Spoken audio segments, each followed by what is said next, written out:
Those are Okay. fun. Those are fun. Want to do one more introduction? We Yeah, have about wait, 10 seconds, hold on, I think. hold on. I think we're finally good here. No, but obviously those are fun to watch. Yeah, stay green, man. they got their cheer on lock, and Swinamalis looked like he was going to kill somebody. I think he even turned red in his face. But he was as we close. said, he's passionate. He is determined. So I hope that I have the think we're time good. to talk about. Okay. I'll try. I'll we're try. good. I think we're good. I So was just making sure. in the last game, wrapping it up, Kyle was able to keep his team together, as we talked about before the game. He was able to rally the team back every single time when he felt was the right time. Until Sync Esports did a mistake, that's what they did, and they closed it out. So, in the second game, I predicted Sync might actually win the second game. I hope that they can show what they have as pocket strategies. I hope that they can surprise SG and take down the second game. And the third game is completely up in the air. So, let's go into the draft. Yeah, again, just as long as Sync Esports doesn't fall under that, well, we lost the game one after we had it. Yep. We had it in our grasp. And you know, they did. Again, the big worrisome thing for not only that, but yesterday the same thing. BMG, Yep. they had the game in their grasp. I was talking to Zanny about that. They threw, he basically said. I think Slapped even brought that up too. Yeah, they knew they had it. They unfortunately didn't. More big plays were definitely made by Bad Monkey Gaming. Kind of the same thing here with Stay Green. And knowing that they were so close to being first for their group, knowing that they were so close here to taking game number one, that's got to weigh on you. But you know, obviously for the sake of entertainment, like I'm saying, and you know, for everyone's sake, hopefully Sync Esports does come and show up to play. And hey, you know, they've had a little bit of a break here. They've had time to talk about it. If anything, maybe have that short-term memory, as I like to say, and move on to the second game. So. And they have to keep in mind something. As much as BMG and SG did play very well in the early game in those games against Sync, Sync played extremely well in the laning phase. Yeah. The only thing that we saw went bad was that Rapsty got caught out for Bloodlust, but after that they were able to get an advantage and further increase it. That fast portal key on the Magnus, that was beautiful timing. So they have this skill. It is not a fluke that they are in the semifinals, and that is something they need to remind themselves of. Now, we do see Kronos and Sir Bensington both banned in the same fashion again. We also see Ophelia, and this time Tempest. And again, 47 seconds remaining on the extra time. Again, for the second blind ban, Sync is really thinking about what they want to ban. And they've had so much time in between the games. So I hope that they don't run into the same situation with the last pick, where Kyle is just instantly picking a hero, so they have no extra time left and have to make a last-minute emergency call on their last pick. Snap decision, So Flensmeister, of course, in that middle chair, as you can see. Maybe not the middle chair, but anyways, he is there thinking about the picks that they want to go with. He sees a lot of right clicks coming out, but Puppet Master, one of those. So he wouldn't be surprised to see a Puppet Master. I think we're going to see the Thunderbringer, man. Of course, no, that's probably with the Martyr. Hey, you never know. You never know. And then Nomad, and then we're going to have a tri-lane. And Berserker. No, not Berserker. I think it's only going to be Nomad and Thunderbringer and Martyr. That's rude. I like Berserker. Berserker is a Russian hero. Okay. Warbeast, first pick. Interesting, actually. That's not your typical first pick. Drunken Master. Going to be the response. I mean, so, Sync definitely credit most of what happened in the last game to the Drunken Master. Not so much in the early team fights, but him having the token. Obviously, they're on the Windborn side now, but him having the token and just hitting the Rex with the ulti, going back, activating ulti, hitting the Rex again, going back, doing the same thing over and over again. They credit a lot to the last team fight, and for a reason, I would say. So, now they're going to take the Drunken Master themselves, and everyone talked about the push before, and again we have the Warbeast, which is a significant pushing hero, first pick by SG. Sync knows perfectly well what comes their way. There's not going to be anything weird here coming from SG, I think. And as I was talking with BMG player KGE before about this as well, he said, I think SG is going to play completely standard. They're going to keep their polygon strategies for the finals against us. Yeah, that would not be surprising to me. I mean, again, this Stay Green's very confident against every team but maybe BMG. BMG is their one rival, true rival, and obviously throughout HoN tour, they both split 5-5. I think overall record actually went in favor of Bad Monkey Gaming when it was all said and done. Not only that, in the scrims before, they actually went 14-3 in favor of BMG over SG. But now we are obviously in SG versus Sync, and SG is one game up here, so they don't have to show anything special. They can go for a completely normal strategy, and that's exactly what they're going to do. So last game we saw the Parasite being second picked here by Sync in order also to take it away from SG. This time around, SG is going to have the Parasite themselves. And with Ophelia and Tempest being banned out, there's not too many junglers being left here that we're going to see from Sync Esports. There are some that they're capable of, definitely, but they're none of the top 4 unless you want to see a keeper jungle.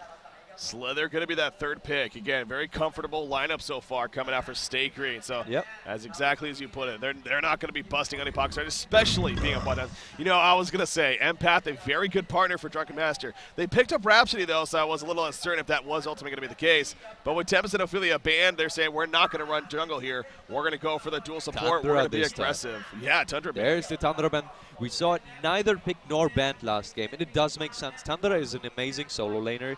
He can crush most other solo laners, and he has a very big impact on the mid game. Yeah. And even in the late game, against this style, of course, there's not the ultimate target that he would go for in the late game to lock him down. There's not the Puppet Master, the Dark Lady, but still very viable in the late game as well. So Thunder being taken out here, Kraken as a response here from the HoN side. Kraken, a hero that could be played as a replacement for the Drunken Master, kind of. Kraken with a token can also hit your Rex pretty heavy, and you can't do much about it. Yeah, kind of as we saw that last game there. So the band's following up now. I mentioned the Kraken. There's a Pestilence coming out from Swinomelon. So definitely more of that initiating style of role here coming out really from both of these sides. Again, Kraken, Lips, arguably favorite hero to play, and a best hero really. That guy's an insane Kraken player. So take away that option. They do take away Torture as well. I believe it was banned last game on top of that. I mean, they've already taken Rhapsody and Empath.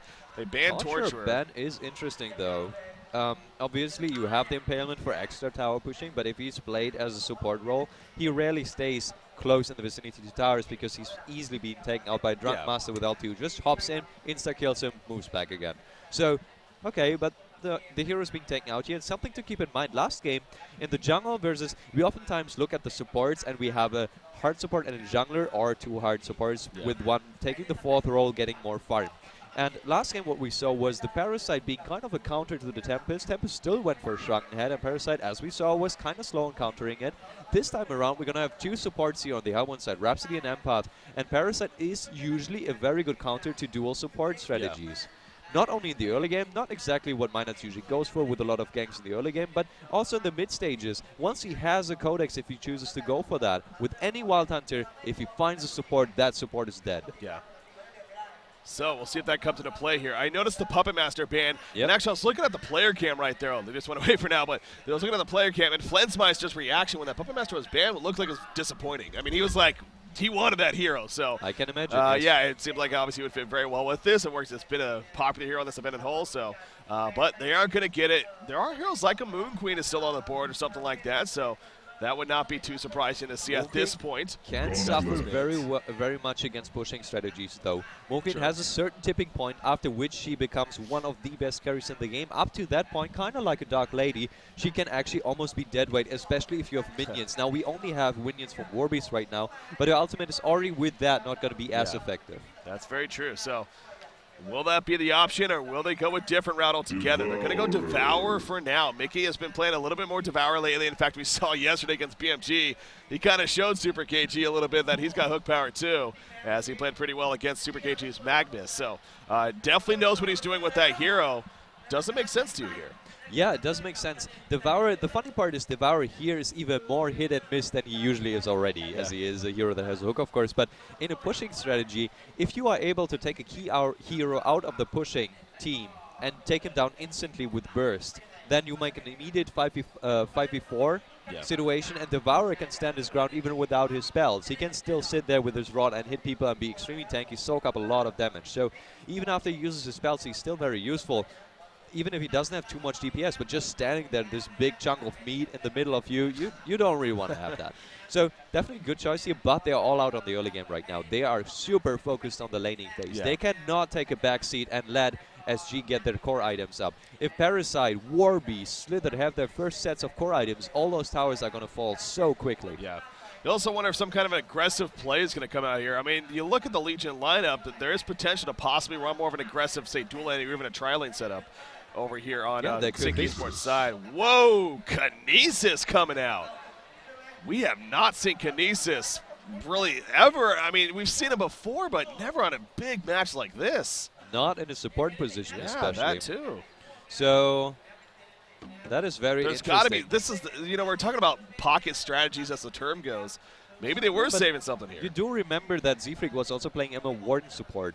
I There believe it was in yeah. Las Vegas. So that yeah. is the position. Zfreak, many players, including Carl, actually call him the best player in the game right now. And he wants to show that he is capable of several heroes and does not play, I want to say Glacius every game, but okay, Carl obviously doesn't ever pick Glacius, but your standard support hero. So from the Emma Ward to the Kinesis, he once again wants to show, with the Blitz as well last game, not your standard support. He wants to show he's capable of making those heroes work. There's the instant ready up from the SG side. They are ready. And Sandreth, of all heroes. I love it. Talking about early game, that hero has no early game whatsoever. Yeah. That is so interesting. This would actually be, like Insania used to love running Sandreth in his lineups when he was playing with his team, but this is an SEA hero. Lately, it has been. I will say they have the Empath Sandwraith combination. Yes, that is very deadly. You get the early Energizer on Sandwraith. You have Empath inside. It basically is a guaranteed kill in a lot of situations. So, in that perspective, I think that's where they're really banking on here. It could be seen as a bit of a risk, sure, but hey, if it works, it definitely could work beautiful here. So what the SEA teams usually do is they have a Sandreth on the solo shard in a 1v1 situation, and then they send an aggressive tri-lane long lane. We're talking jokingly about like Amun-Ra, Blacksmith, Engineer tri-lanes, but here we're going to have a very potent tri-lane that could revolve around the Empath, Rhapsody, and either Drunken or Devourer, probably a Devourer. So the thing is, however, what if the international team, being Sync, chooses to go for a 2-2-1 setup? I'm pretty sure it's going to be 2-2-1. And that could actually be bad for them, because that gives extra space to the Legion side. Okay. Because, again, we're talking about Sandreth, and Sandreth compared to Moon Queen, in a way, it's similar. She wants to have very big items before she can really go into team fights. She has the capability to assist in any gank possible, for sure. But if we're talking about SG grouping up and going for those towers, Sandreth pressing R is not going to do much at that point. Very true, very true. So we'll have to see how that pays off here. Again, this is an elimination match. I don't even know if we really reiterated that here in game number 2, but Sync Esports, they're on the verge of, technically it's not an elimination match because there is actually a third place match as the prize pool, of course, is different in the third and fourth place. So in that sense, it's not, but hey, you can guarantee every team at this point, they're here to win this whole thing. So they're playing to win it all. So in that sense, a loss here would absolutely be devastating for Sync Esports, even at the hands of Stay Green. Again, they've been practicing, like I said, specifically for Stay Green going into this event. They were expecting to beat them if they got matched up. They did a great job in game number 1, but like you pointed out, mistakes happened, crucial ones, especially in that last fight at the base. Overextensions paid off big time in favor of Stay Green. So that's why we're here with them down 1-0. But yeah, I can safely, I almost safely assume we're going to see that 2-2-1 setup, something like the Empath Samurai top, your Rhapsody Devour mid, and then Drunken Master bottom. Pending unless you want to match up aggressive against a Slither, perhaps. I would love to see if they really did this style where they pull Region to the center and just tell her, okay, you go against Warbeast. Warbeast going to pull and do stuff like that anyway, so you're going to get your free farm. With the hatchet in the tower, Sandreth is able to get every single last hit. That is not a problem. With Pool, Region, and a shield, she'll be able to survive as well. So that would be really profitable for them. But then again, we also have to keep in mind, with something like a weird Kinesis support, what if the Kinesis just rotates top? Kinesis and Warbeast doesn't sound like they have really the capability to kill Sandreth, but if Sandreth receives harass from the Wolves maybe, or Warbeast himself, and gets down to half HP, maybe they are able to burst down the Sandreth. So, if they take the safe approach, however, I would give an advantage to Stay Green here. They're going to be able to take down towers. I really want to see Sync messing with SG now, with the lanes, with constant rotations, like outplaying them on the lanes. They have shown it last game. They are capable of doing so. I want to see it again. Yeah, it seems like when it comes to the laning phase, Sync Esports they're open to being very active. Found the key. I wanted to press right there. They're open to being very active. They're open to be in terms of just playing against you where you would least expect it, basically. In terms of, again, we saw yesterday against BMG, completely locking down Ophelia with the Hellhounds being sent in, with the wards being used. Even last game with their aggressive play, I mean, this team is not afraid to kind of switch things up, basically, in the laning phase. So, absolutely. In the end, obviously, it looked like the players were back, but we are on us now, so hopefully not too much longer before we're going to be good to go back in a game. Now the game is competitive. We have a long pause right at the start of the game. Got to go in the pause there. Quick restroom break. Understandable. Again, nerves start to kick in. You're drinking water up there, keeping hydrated, especially here in Thailand. And then, you know, when nature calls, and nature calls, right? So, but I guess it's gives us some time as well. So, again, we want to keep hyped about this match, sure, but yeah, we're just getting started for the day. What's an epic day ahead of us. We're already off to a hell of a start, obviously, with that game 1. After this series, maybe a short break, sure, but we will be coming back with the other semifinals of Bad Monkey Gaming versus Team MRR. And that's actually going to be casted by Beef and Insania. So, again, I guess we won't preview that just yet. Well, maybe after we're done here, preview it. But it looks like we are good to go here. So, focus now on Stay Green versus Sync Esports here. Sync. Okay, so right now, everyone from SG heading here towards the bottom lane. I think we'll have time because, they might actually meet though, so you better be quick with the player introduction. All right, let's go. Legion team. Melon's playing the Slither yet again. Limp on his gauntlet actually here. We'll see how that works out for him. Z-Freak on Kinesis, the main support again, and not really ever seen this before, at least in a big-time match like this. Gonna be interesting, but as you pointed out, Z-Freak, a player that knows what he's doing. Parasite being played by MyNuts, of course, and Chessie obviously on Warbeast. Hellborn team, they're looking for a fight here. They are really looking for a fight. Completely scouted out by the Slither, of course, and they don't even know about that. Only going to see the Warbeast here. They're going to block camps again for the Parasite, and they have two. They not only have 2 wards of sight, but they also have 1 rev ward again, as they did last game. And especially with dual support, you can do that.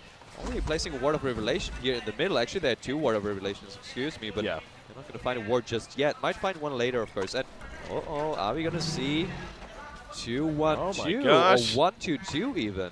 That could be 1-2-2. You know what? I'm sitting here saying, like, I honestly expect it to be normal, but at the same time, we were just talking about Sync. They're not afraid to play those mind games. Yeah, the aggressive dual lane coming out here with the Empath Santa Ray. So they're going to match up against Slither. Again, Slither's one of those heroes. If you can match up, in this case, aggressive against him, you can definitely take advantage. So will this pay off, though? I mean, that means Solo Drunken mid, and then, of course, Devour Rhapsody top. So it's going to be 2-1-2. The problem here is, however, they will never be able to kill that Slither, I believe. Maybe on level 3-4, they could do that, but definitely not on the levels before. And Slither, if he gets good levels himself, if there's not too many denies, actually there could be an early roam for Parasite. Parasite himself now, of course, finding himself with Skeleton King. He's in the enemy jungle. Yeah, he's going to actually be aggressive up here. Currently outside Skeleton King, as you mentioned. And not going to be looking for a gank with it, though. He's just going to simply continue to farm with it, of course. Warbeast actually running into Rhapsody right there, but he got the pull off that he was looking for. And he is going to pull into the creep wave and try to get that lane positioning control, of course. So right now we're seeing a true 1v1 mid, basically. Gauntlet versus Drunken Master, as actually Kinesis has rotated to that bottom lane. And he's going to be there to support, of course, at this bottom side. So, okay, it looks like Sotomalis, he actually got a new computer in between the games. Something was wrong with his, so he had to rebind here real quickly. So the middle matchup is really interesting. Drunkmaster versus Gauntlet can go either way. It's really player determined. There is a certain point in that matchup where Drunkmaster can completely roll over the Gauntlet because he has so much more damage output. But before and after that, Gauntlet is equal with him. So the thing is, he's going to have Parasite support from behind. Parasite boots first. He knew that his camps are going to be blocked. Actually, the left hard camp has spawned here, but he will be able to assist middle. The question is, of course, again with MyNuts, will he actually choose to do that? Is he not just going to sit there and farm up? Because that's usually his style. But he could definitely go here for a kill on Drunkmaster. Drunkmaster, pretty elusive hero himself, of course. They're not going to do anything on the top lane. Again, there's Warbeast. There's also Rhapsody supporting the Devourer here. So would you... That is really interesting. They're obviously going to farm up the Devourer here. Wouldn't you have preferred to maybe see the Drunkmaster farming up on the top lane and have a beefy Devourer sitting on the mid lane? Yeah, that's exactly. That's where I'm a little bit not too sure. I will say it seems like a Devo versus a Gauntlet matchup, especially if that support was there, would be pretty bad for Devourer. So maybe that's what they were thinking, that Devourer would actually get stomped. They were worried about him dying maybe, but I don't know. At the same time, yeah, as far as more effective. Okay, look at this. They're switching it up. Zerath goes top. They're pointing. I mean, I'm shocked because Stay Green did nothing out of the ordinary here with their lanes. So that was one of those mind game cases where they thinked a little too much on what Stay Green was going to do. Yep, definitely. Nothing more to add. That's it. So they send the Empath Devourer bottom here to match up against the Slither now. So clearly they were expecting Slither to be top for some reason. This is a problem now. Parasite can actually, with the Hounds from Warbeast, actually find himself a good Minotaur here. Gonna be able to clear that stack almost. that is definitely a problem here because the Warbeast Hounds with the Parasite could actually hunt down a Rhapsody. Yeah. Yeah, I mean, with the Sandwrath there, with the Devourer, it's a completely different thing. Devourer can go in there and like maybe get a counter kill or get a kill himself, whatever. But the Sandwrath, she has a slowing dagger, but at the low levels, only the Asian team somehow make it work that they kill everything. I don't know how. I mean, we're looking at it's Kinesis Slither. That's not a lane you would expect to see in a competitive match, frankly. But at the same time, it worked. I mean, it's a double range. Yes. They have good slow. They have that stun really technically in Kinesis. I mean, they got ways to get slow. kills themselves. And yeah, exactly. They're going to mass slow right here into Devour. They may not get the kill, but they're going to do a lot of damage to him. And unless Devour lands a big hook right here, I think they're going to have a lot of trouble in this lane. I can't imagine SG really positioning themselves so poorly that Devour is actually able to hook them into the tower. That would be insanely terrible, to be honest. So, yeah, he's just going to sit here. He's going to get a few creep kills on the tower now. He has to use a spot, actually using it right now. And the next time they have Poison Spray ready on him, they're going to do the exact same thing. Middle lane, Drunken Master going aggressive right here against Gauntlet. He's going to push him back, though, as soon as Gauntlet stands on the ground. It's like Inferno instability. I do a lot of damage, so not going to go any further. But yeah, Swinamelon's expecting him to have a very good start here in this laning situation, the way it's shaping up now. In favor of Stay Green. So the lane is constantly pushed up, though. So the lane control, I guess, isn't the best at the same time for the Legion team. And at least Devour's able to lead some good experience right here. Maybe get a couple creeps. Oh, he goes for the hook on Kinesis. A very good attempt, but just out of range of Kinesis. But again, if he happened to land that, I mean, that definitely could be a kill. I mean, Empath Devour. I think Kinesis could even escape from that, honestly. Really? What's going on middle? Okay, I think he could even escape from that. Obviously, we have the wall and the Essence Link, but there's so much slow coming out from Slither, especially now with the triple slow from all three of his skills, right? Yeah. So with that slow into stun from Kinesis, I think he will be able to get out of the rot range from Devour, or the DK range, excuse me. So I'm not even sure if they would be able to kill something here. This is really unfortunate for Sync Esports. Their bottom lane is pretty much going to waste right now. Yeah. And we will see a Bloodlust bottom, like I can assure you that. Parasite is going to come and then they're just going to die. Yeah, they're setting this up. You see Empath kind of in position, but here we go. Slow comes out. Collins coming in as well. There's the hook on it, so they're going for the kill themselves first. They want it. Will they get the Bloodlust? The wall comes out. In the back of Bloodlust coming fair for the Hellborn team. Devour's being caught on. He will get hooked by Cullen. He's evading though. Can he maybe deny himself here? No, he cannot. He gets taken out. But Empath is going to live, it looks like. He's just out of range of them unless they can catch up to him. Leech is ready to go for Parasite. He has boots, but yeah, he has a wall. He should be fine here. And that was obvious. You said there was going to be a Bloodlust, but it was in favor of the Hellborn team. What is Empath doing, though? I don't know. Maybe going for a turn, even? That was weird. But anyways, what was Swindle thinking? Like, his team was so far away. Okay, they're actually going to go again. Oh, he missed the block. He did not get in front of him. If KZU got right in front of him, that would have been a kill and a Gauntlet, but he just couldn't get the angle. And in the end, Gauntlet, being played by Limp, of course, is going to survive. So, yeah, that could have even been more disastrous, but at least he survives. We're going to head back right there. That was, yeah, really awkward, to be honest, for the SG side. They are ahead, of course, in terms of experience. It's very little, but at this stage of the game, it is at least 1,000 experience. Really going to the Parasite, of course, he's being able to farm at level 5 here, and we have level 3 on Empath and Rhapsody, which is a normal scenario. We talk about this every single time it happens, of course. 2 supports against 1 jungler. So now the pressure is on Sync to make something happen. Parasite getting the creep here, actually not having too much HP. That's big. That is huge. The stun goes off in the final auto attack. Beautiful wall. I mean, support on Empath, I don't need to state this, but I will for the obvious. Probably the best Empath out there. I mean, this is his hero when it comes down to it, and you know, it's just always so fun to watch. So when it comes down to messing up? Okay. No. Of course not. No, it is one of his signature heroes, and he plays it really well. So this is a little setback here for him. They are still ahead in experience, of course, only slightly behind in gold. This is nothing. It's going to change with the next kill for sure. So, Warbeast, let's have a look at him. He's currently sitting at 16-0. Sandwrath at 32-7, which is to be expected. But Sandwrath has been very quiet, even in terms of last hits, I would say. It looks like he has been missing quite a few. What are we looking at here for that? Yeah, 16-0. I mean, Sandwrath 34-7. Absolutely having a good time. It did start out very, I guess there's only probably 1 or 2 maybe creepers at the most. That it was that 2v1 situation. So yeah, but yeah, Warbeast not having the best time that he would hope for. In the end, that's what you're getting at. Sandwrath though, 300 gold per here for Flensmeister. And again, he is level 6 now. Now Empath only level 4 still, so won't have that synergy just yet. But once he gets the Energizer, Empath hits level 6 again. That's that timing right there. But this is not even as important right now, the Empath having level 6 and sitting in the Sandweather. What is important right now is SG is forced to group up. That's what they're gonna do. They want to take the towers. They want to kill the Gauntlet, the Devourer as well. Maybe if he is out of position, wisely backs up. Because right now, they have to be so scared on the lanes that Sandweather does indeed just press R and assist anyone in getting kills. So, they're gonna group up right now. They don't even go with the catapult timing, they go with the level 6 timing of Sandred. Yeah, this is one of those cases from State Green. It could work, but it could also backfire. As you mentioned, that Mirage is ready to go for Sandray. So last thing you want to do is force a fight. You're gonna almost forget about that and realize, wait a second, he's here all of a sudden and helping to do damage and work with this team. Now they're splitting again. Like, they saw not going with the catapult timing to hit down the tower. Obviously, Parasite takes the enemy catapult, and then you have 2 hitting the tower. Is something they don't want to do against the Devourer here. That was what we were talking about before the game. Devourer, if he's able to hook out the key hero, let's say he hooks out the Gauntlet, like, Kinesis has to actually get in there in order to stun the Devourer. He is level 6 after all. So, yeah, that is something SG has to keep in mind. Now, I hope that Devourer, for the sake of Sync Esports and them not getting disqualified. Okay, he's trying. Oh, well. He's trying. He'll kill a creep.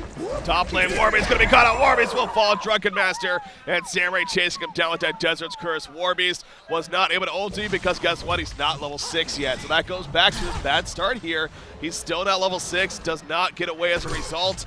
And a kill comes out for Sync Esports. That was, again, good timing on their part. Obviously, good execution. Drunken Master being their time, has those Ghost Marchers. He's actually going for the Soul Scream ring, by the way. So they're already, I mean, I guarantee you they're going to have an Energizer on Sandwraith. Yeah, they're going to get another one. But she's going Steamboat's Energizer. This is something I like to see. I both like to see and not like to see. You can go over-aggressive with it, go Ghost Marchers Energizer. And the thing is, what we talked about before, SG is the team that wants to group up and push, right? So obviously, if it comes to a set where she has a slight advantage and then goes and groups up, and she has Ghost Marchers and Energizer, she's just gonna melt. But if Sync is able to capitalize on their current situation with those gank-heavy heroes and they get more kills, she can actually get rolling, get into also the minds of the opponent, because Sandred is this hero, she can be anywhere at any point in time, and this is something you can make use of. Right now, it's just sitting in the lane, waiting for an opportunity. SG is kind of confused, a little bit set back. They're trying to farm the jungle together, but actually Sync is in their jungle. Yeah, they're taking the resources, obviously, in terms of, as you put it, in their jungle. Drunken Master actually looks like he is getting the majority of them. And going to fall back from here. So again, we want the Energizer. 1,100 gold saved up on Flensmeister. He definitely is around the corner from having it. And again, Empath level 5, so going to be close to that level 6 mark. It does definitely seem like, again, Sync Esports, the movement, the pace of this game has been in their favor for the time being. Kinesis, his impact so far, very little. I mean, overall, though, in terms of just a lot happening for State Green, obviously hasn't been too much. But Kinesis is also one of those heroes, like an Elonia, for instance. He wants the levels first, even Witch Layer to an extent. He wants the levels first, and then he's going to be able to contribute a lot in team fights. This is one of the reasons, I believe, why Zedfreak actually picked this hero here. So right now, in terms of laning phase, he was doing a good amount of pressure on the Devourer. That was definitely something he could have done with any other support as well, but Kinesis was sufficient there too.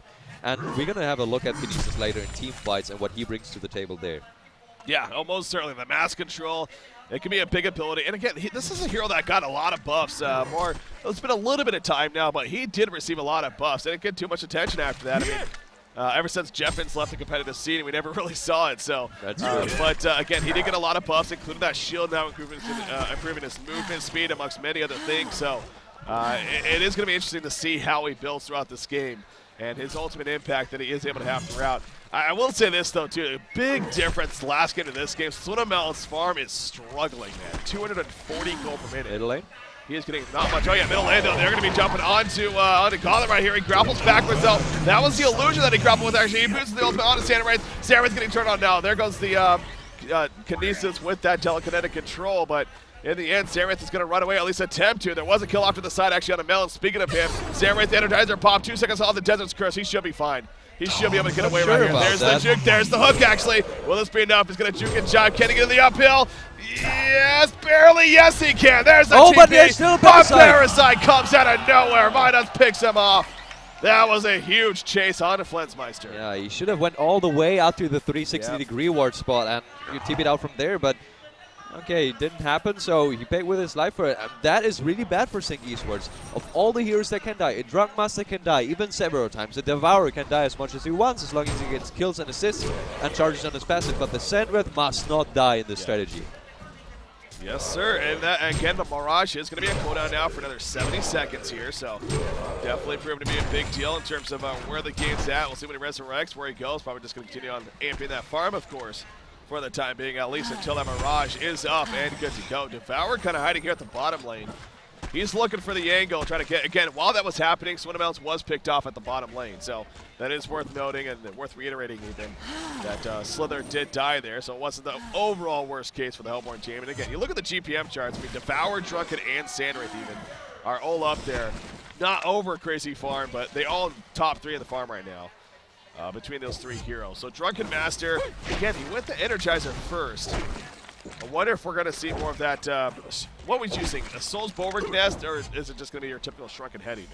You could actually go for an Epistle as well. I mean, if you go for an Energizer already, might as well go for more team items. Since they have 3 melee heroes, they could all profit from it.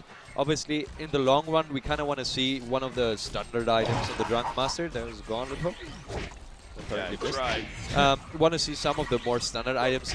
I mean, in the end, you want to have something like Demonic Breastplate. You could argue about a Shield Breaker set, or you could even go for Shrunken Head. So these items he will eventually target, I'm sure.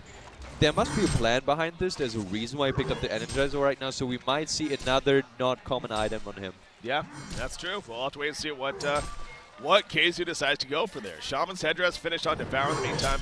Devour not going as passive yet, actually. He does not have Punch Cadaver Armor. What does he even evolve in? He's 1-1-1, so maybe missing out on 2 charges if he would have chosen to get that, say at level 3 or 4 or so, but choosing to pass it up for now. That's not too much of a problem right now because what they need is damage. That is also something, if the Sandwrath does not get big, you will actually have a problem with this lineup in terms of damage. Obviously, Empath doesn't provide too much, Rhapsody doesn't provide too much. If Devourer doesn't go for full out damage build like he is with a 4-4 most likely, then they're going to lag damage until Sandwrath gets big. Or Drunk Master for that matter can get very big too. Doesn't look like it right now though. He has the second highest farm in his team and overall in the game probably as well. Actually Devourer is like, no, actually he has the highest farm in the game in terms of GPM right now with that death on Sandwrath. Yeah, again, it's basically they're kind of bouncing back and forth with one another, but the important thing top lane, actually Sandwrath, he is going to be fine. Again, Desert's Curse, it makes him such, that and Mirage, obviously, make him such an annoying hero to chase down. Hell, even Dispersion for that matter.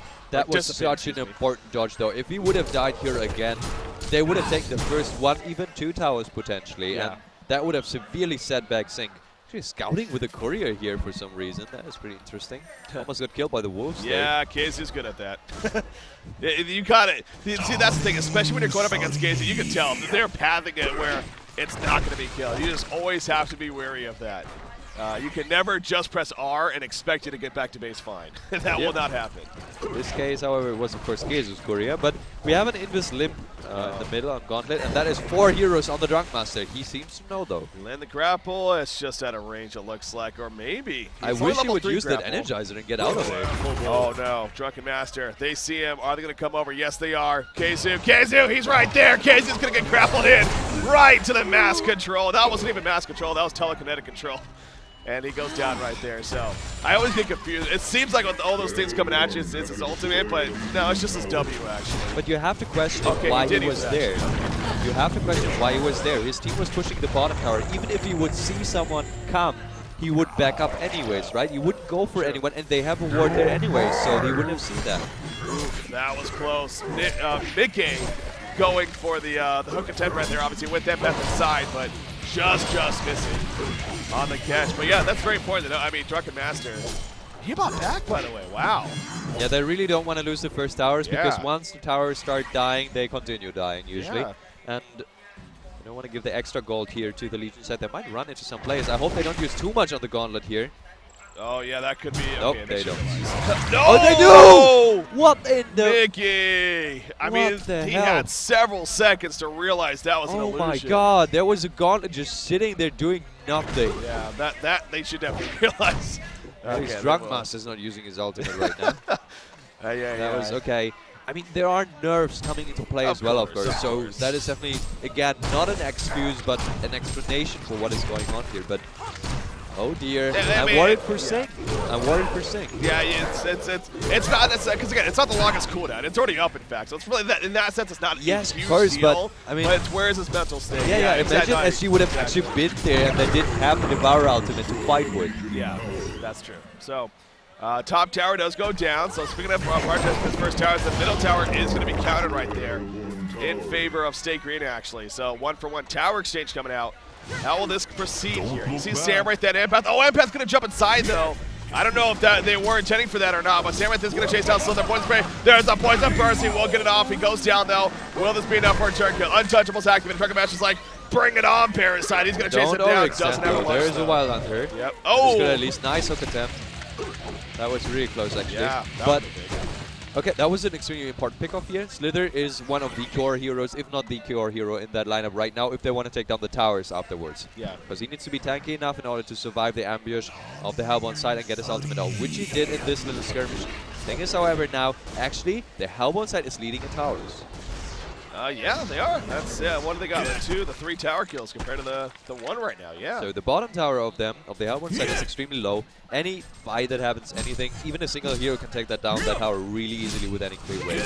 So that tower is basically dead, but they don't have their gold just yet. And with that being said, we do have an almost 4k gold lead here with the Hellbourne line. Interestingly enough, however, we do have a slight experience lead for the Legion side. Yeah. Again, going back to the Parasite being level 10 compared to a level 7 and 6 Rhapsody and Empath.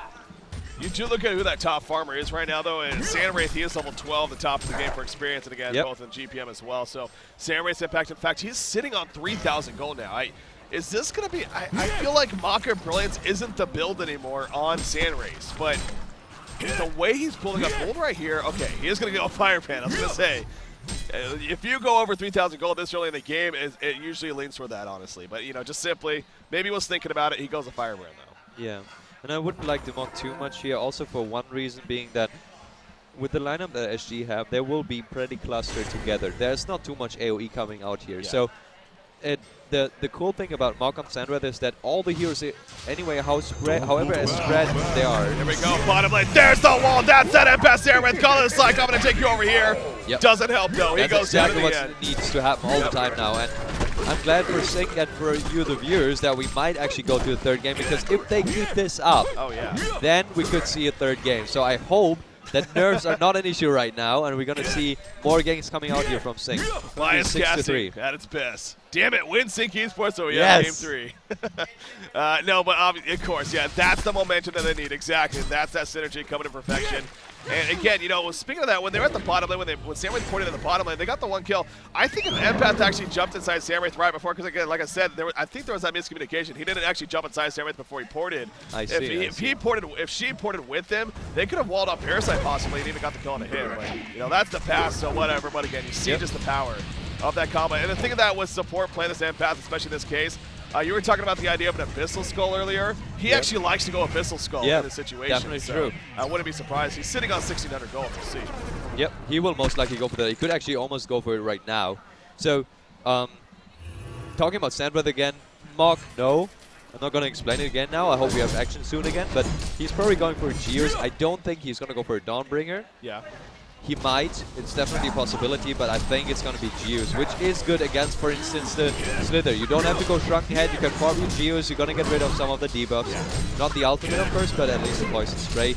And, yeah, also for use against Parasite. Like, there is a lot of slow coming out here from the Legion side, and you can join that at least. Condor. He is going to end up falling here, it looks like. They do push the top tower. Now, Colin is here. Is yeah, they know.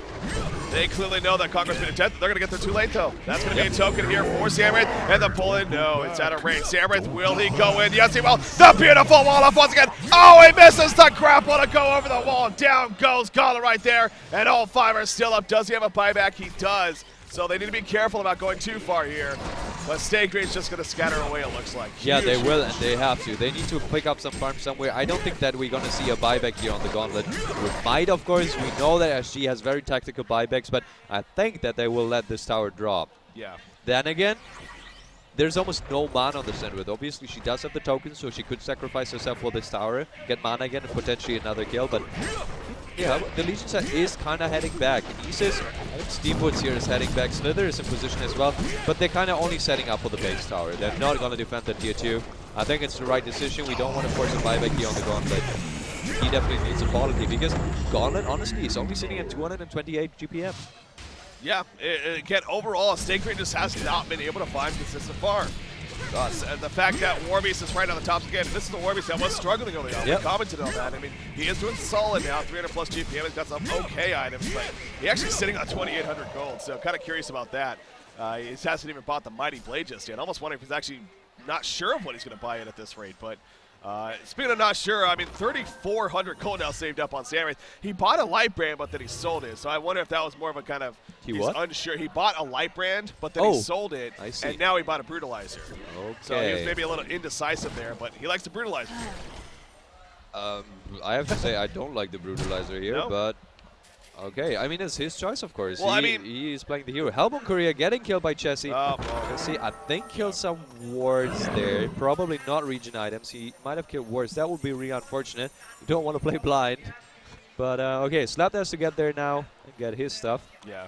On the ground. That And obviously sucks. one of the supports have to buy new courier as well, and that always hurts a lot. 400 gold hurts. Yeah, you know, I realized now that I was talking about Kazu earlier, but no, I meant to say Chessie, obviously, in the case of here, he's playing the Warbeast, and yeah, they had to worry about that, and sure enough, he gets the courier.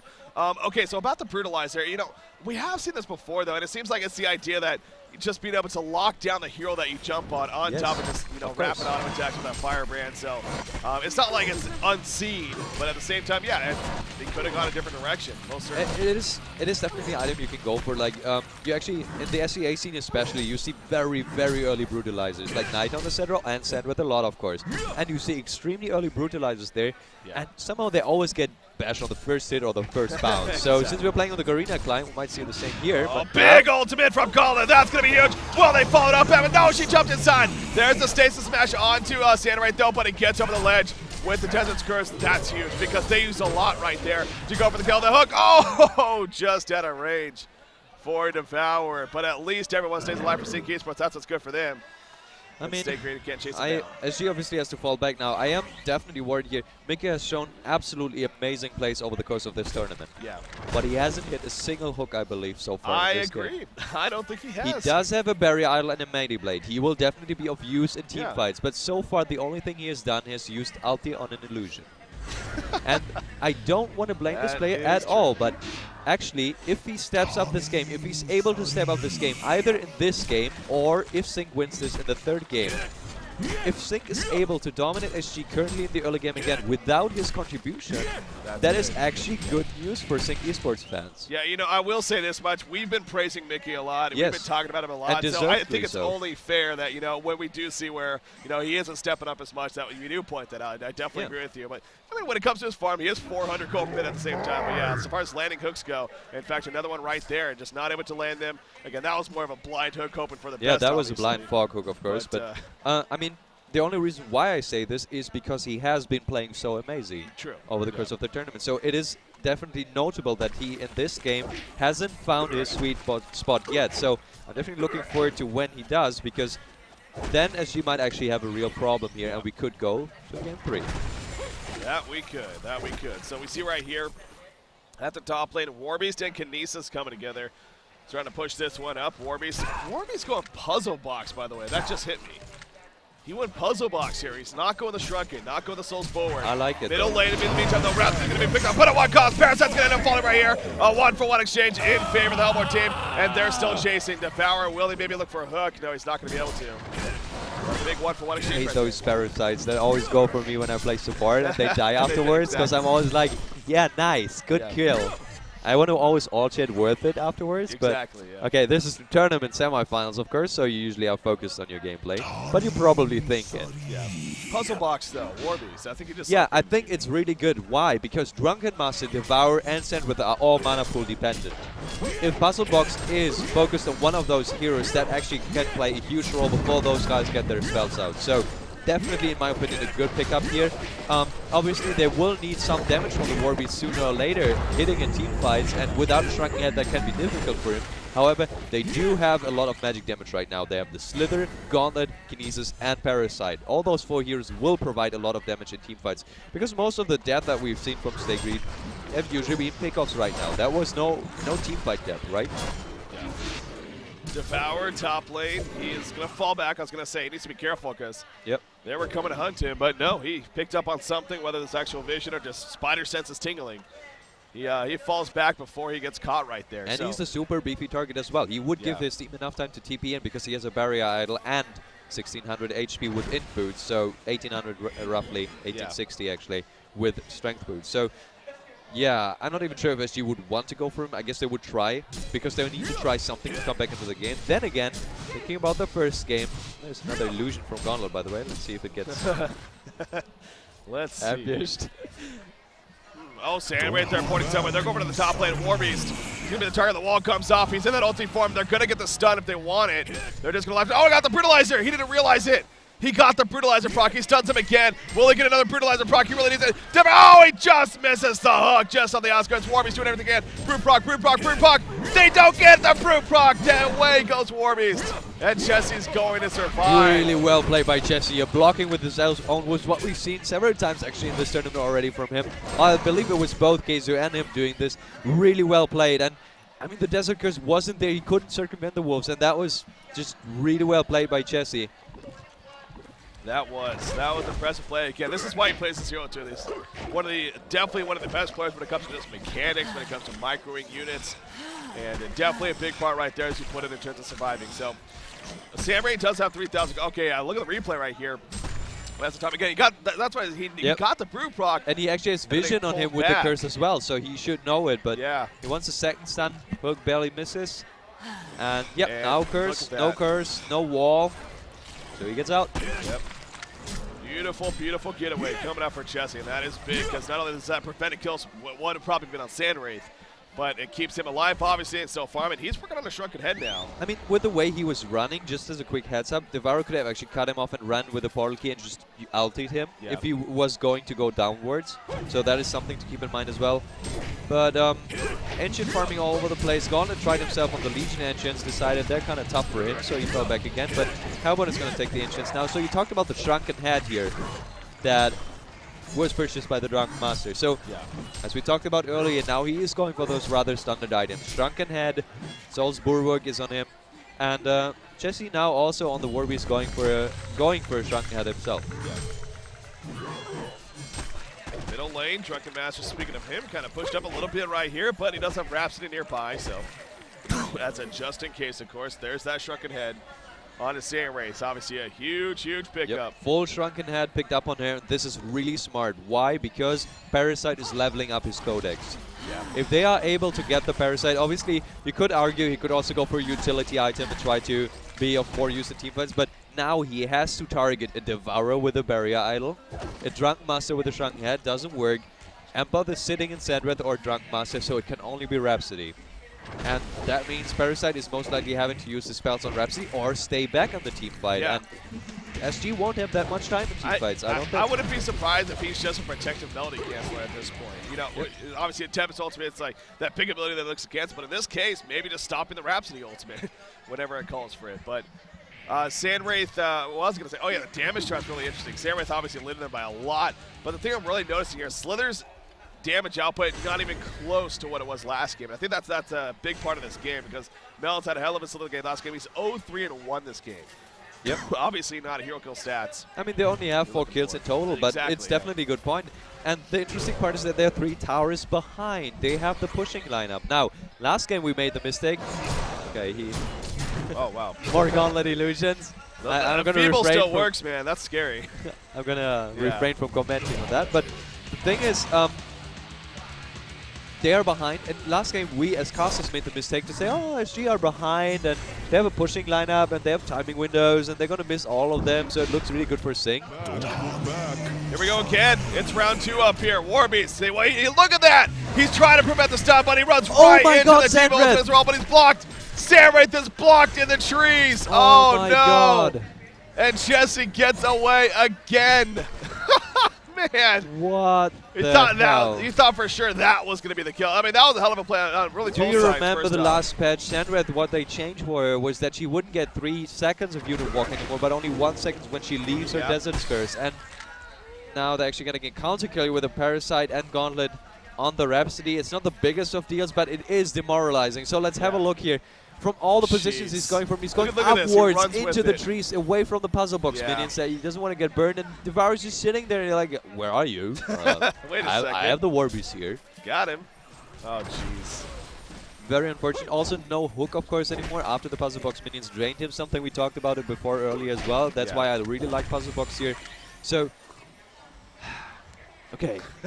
I don't know. That's Jesse's man. I mean, he's got a little bit. Part of it's got to be like, wow, that was really close. Another part's like, yeah, I did that again to you guys.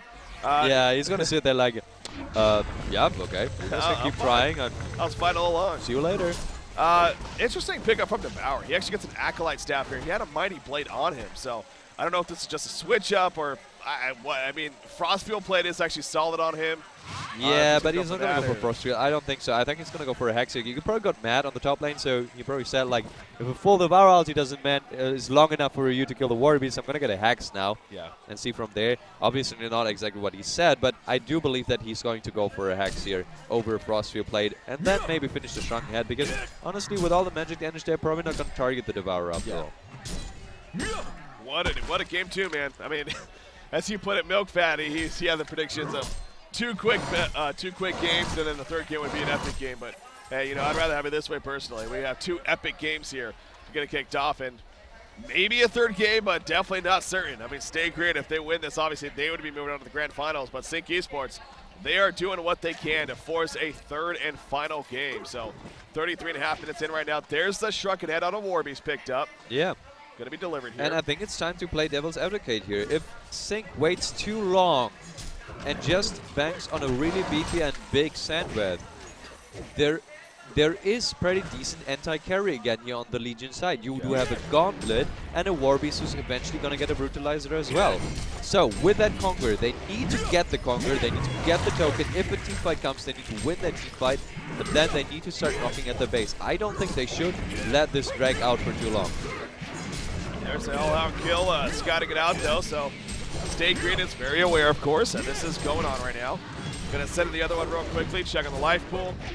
They're in the vicinity. They know exactly. Slither's gonna start going in, put the wards down, and it will scare off Sync Esports for now. They're kind of split up right here. Empath is by herself in the middle lane, so needs to be careful about that.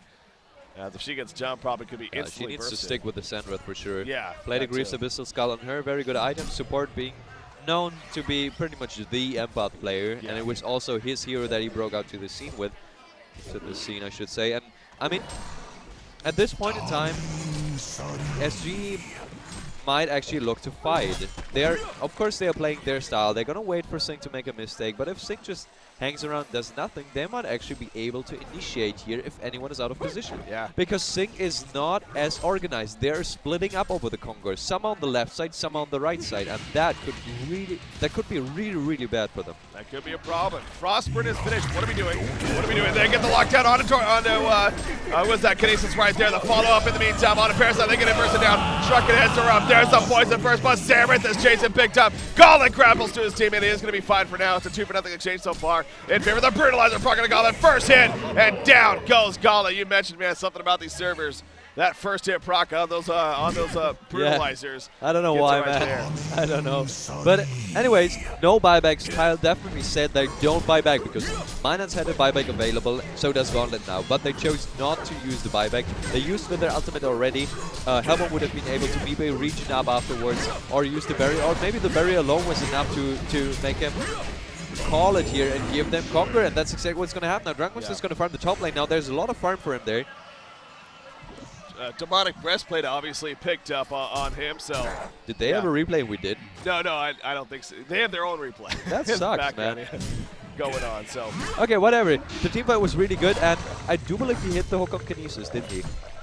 Was that? I do believe he hit the hook on Kinesis. I haven't catched it on screen. I think it was, I think he did, and...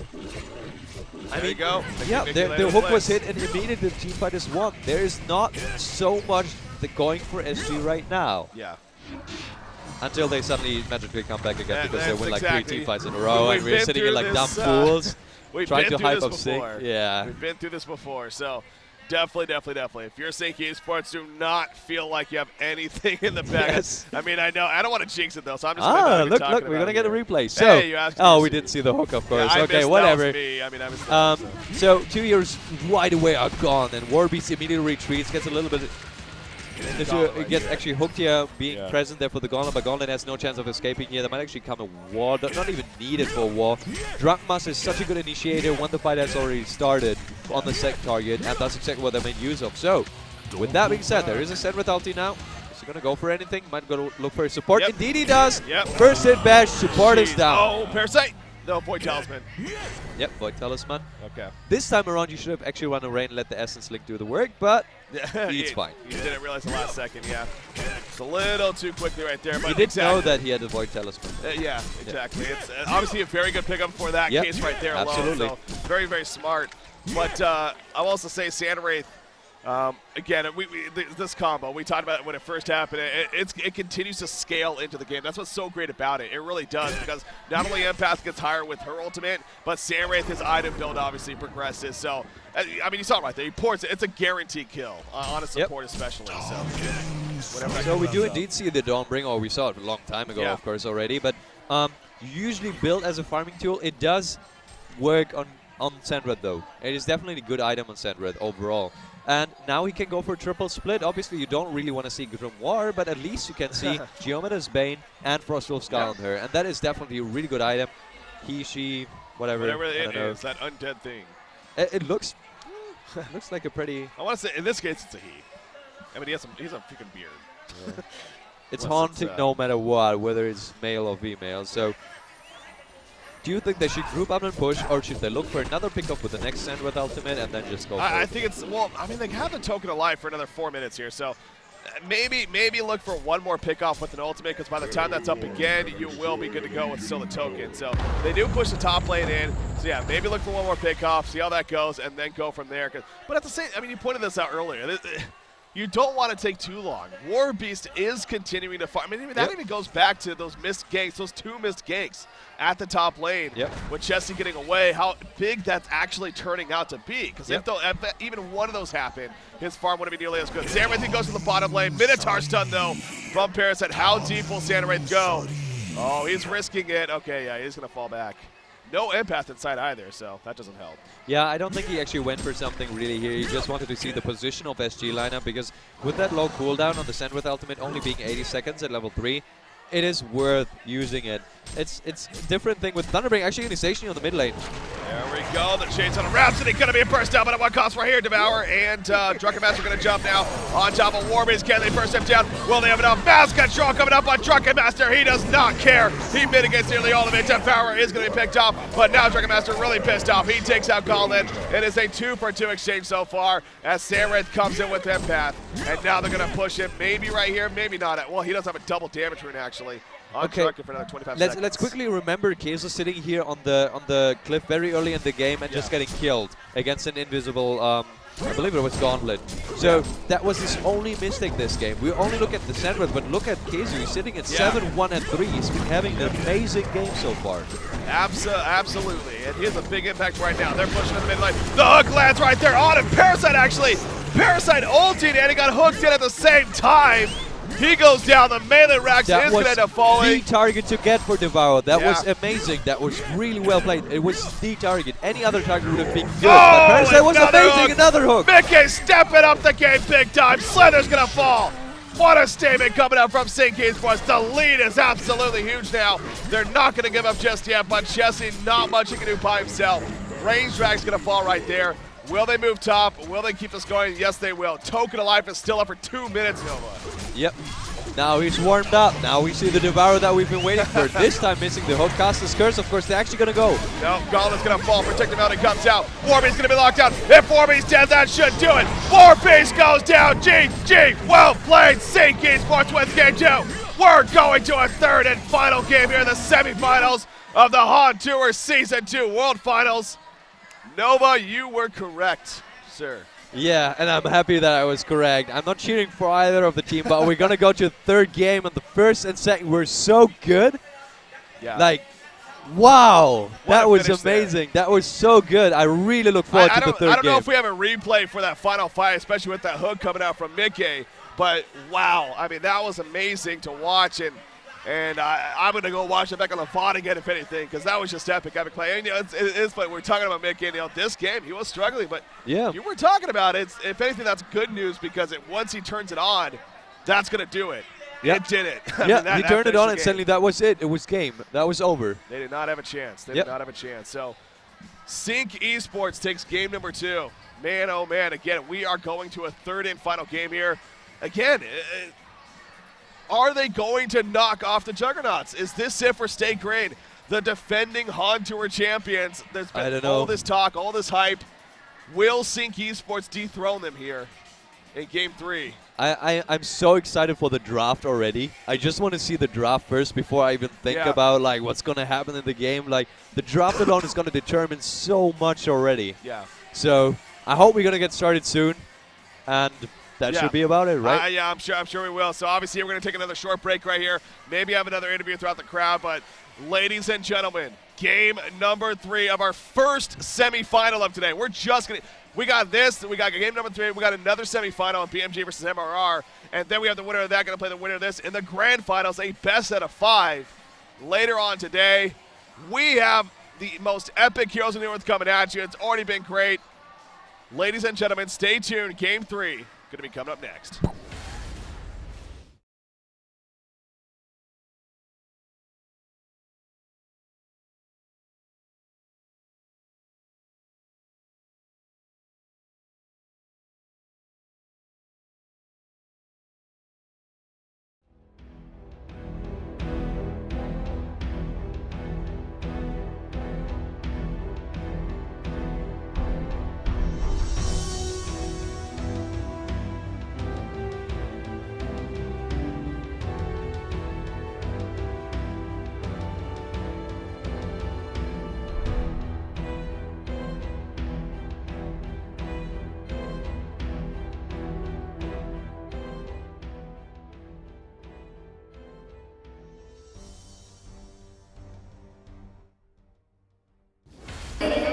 All right, ladies and gentlemen, welcome back to Bangkok, Thailand, the HoN Tour World Finals. We just watched Sync Esports take down Stay Green, evening up the score to 1-1 in this series. And with me is the man who is directly behind the teams, Mr. Ace Jr. from S2. Ace, how's it been down here at Bangkok?